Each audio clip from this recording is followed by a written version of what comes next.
Gold, trusted gold buyers. మీరు తాకట్టు పెట్టిన బంగారాన్ని విడిపించి ఈ రోజు ఉన్న మార్కెట్ ధరకు కొనబడును.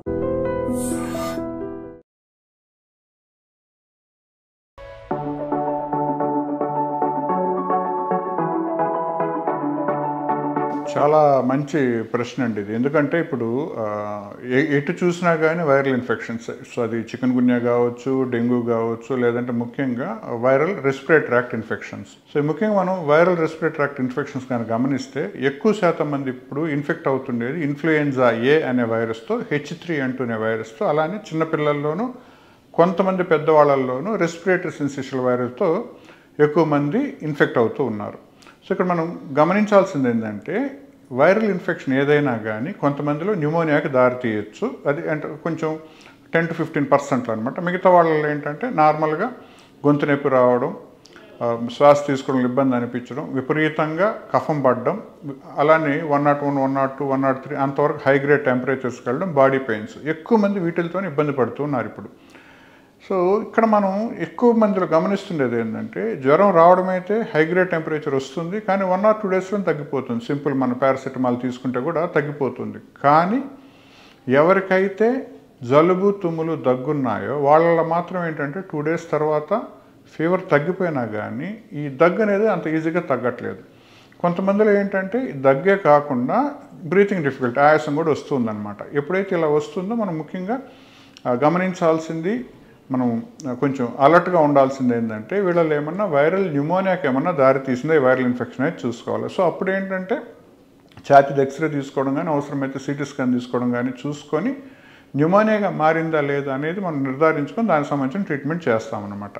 ఇలా జరిగే అవకాశాలు 10 to 15% మాత్రమే. మిగతా వాళ్ళల్లో ఏంటంటే ఈ దగ్గు అనేది కంటిన్యూ అవుతూనే ఉంది.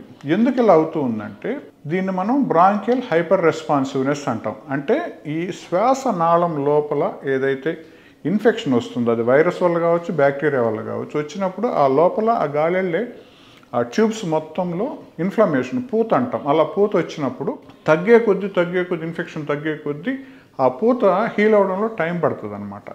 ఆ మీన్వైల్ ఆ ఇరిటేషన్ ఏదైతే ఉందో విపరీతంగా దగ్గు రూపంలో బయటకు వస్తూ ఉంటుంది. అలానే ఆ ఇన్ఫ్లమేషన్ ఎంత సివియర్గా ఉందనే దాన్ని బట్టి ఆ ఎయిర్వేస్ కూడా కుంచుకుపోతాయి, దగ్గరకు వస్తాయి. అంటే ఎగ్జాక్ట్గా allergic bronchitis, asthma patients, acute bronchitis పేషెంట్స్తో ఎలాంటి ఇబ్బందులు చూస్తున్నామో సేమ్ ఈ వైరల్ ఇన్ఫెక్షన్ వచ్చి తగ్గిన వాళ్ళలో చూస్తున్నాం అనమాట. వీళ్ళల్లో అదే పొడి దగ్గు వస్తూ ఉంటుంది, కొంతమందిలో మాత్రమే జ్వరం వస్తూ ఉంటుంది, కొంత దూరం నడిచిన మెట్లకి ఆయాసపడుతూ ఉంటారు, పక్కన నిలబడుకొని మనం విన్నప్పుడు ఆ శ్వాస తీసుకోవడం ఇబ్బంది గమనిస్తుంటాం. కొంతమందికి ఏంటంటే ఫ్రాంక్గా పిల్లి కోతులు వీజింగ్ కూడా వస్తూ ఉంటుంది అనమాట. ట్రీట్మెంట్కి వచ్చేసరికి మాత్రం మనం ఒక అలర్జిక్ బ్రాంకైటిస్ పేషెంట్కి, ఒక ఆస్తమా పేషెంట్కి ఎలా ట్రీట్ చేస్తామో వీళ్ళని కూడా అలానే ట్రీట్ చేయవలసి ఉంటుంది.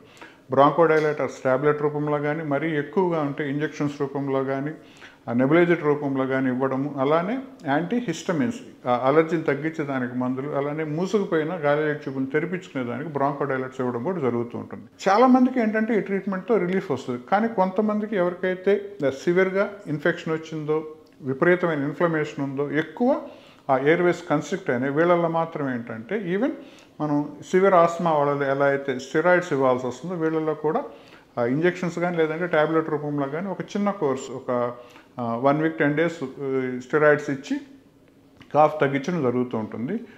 ఇక్కడ మనం గుర్తుపెట్టుకోవాల్సింది ఏంటంటే ఇవన్నీ నార్మల్ వాళ్ళకి, అంటే ఏ రకమైన రెస్పిరేటరీ ప్రాబ్లమ్స్ లేని వాళ్ళలో ఇలా చూస్తున్నాం. ఆల్రెడీ ఎగ్జిస్టింగ్ ప్రాబ్లమ్స్ అంటే ఆల్రెడీ ముందే ఆస్తమా ఉండేవాళ్ళు కానీ, లేదంటే సిఓపిడి వాళ్ళు కానివ్వండి, లేదంటే ఇంటర్స్టిషియల్ లంగ్తో బాధపడేవాళ్ళు కానివ్వండి, వీళ్ళల్లో మాత్రం ఏంటంటే ఈ వైరల్ ఇన్ఫెక్షన్స్ తర్వాత చాలా ఎక్కువగా, అంటే నార్మల్ వాళ్ళకి ఏదైతే అలర్జిక్ ఎయిర్వే డిసీజ్ లాగా లేదంటే బ్రాంకియల్ హైపర్ రెస్పాన్సివ్ వస్తుందో దాంతో పోలిస్తే ఆల్రెడీ ఎగ్జిస్టింగ్ ప్రాబ్లం ఉండేవాళ్ళు చాలా ఎక్కువగా ఈ ప్రాబ్లమ్స్ మనం గమనిస్తూ ఉన్నాం. సో వీళ్ళకి ఏంటంటే ప్రొలాంగ్డ్ కోర్స్, అంటే ఆస్మాకి సంబంధించిన ట్రీట్మెంట్ కానివ్వండి, లేదంటే సిఓపిడికి సంబంధించిన ట్రీట్మెంట్ కానీ రెగ్యులర్గా మనం వీళ్ళకి కంటిన్యూ చేసుకోవాల్సి వస్తుందన్నమాట.